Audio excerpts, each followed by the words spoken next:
À l'échelle de Pont-l'Abbé, c'est le chantier du siècle. Caché sous son échafaudage de 13 mètres, le château fait peau neuve. D'origine, il ne reste que les murs, des poutres et une partie de la charpente. Donc là, ça va être la salle du conseil municipal. Enfin, c'était déjà la salle du conseil municipal. On a agrandi d'une travée, c'est-à-dire une largeur de fenêtre. On est vraiment sur la sauvegarde du patrimoine historique, avec un château qui paraissait en bon état, vu de l'extérieur, mais en fait qui intérieurement était très abîmé.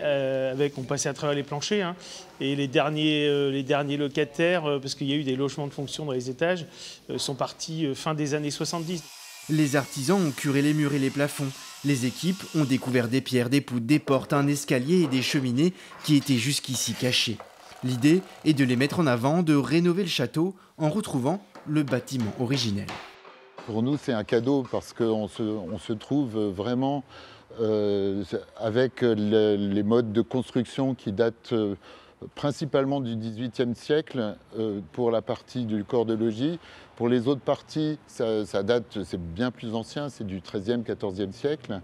Et donc, c'est très intéressant parce qu'on peut voir comment travaillaient les artisans à l'époque et adapter des méthodes et des savoir-faire d'aujourd'hui.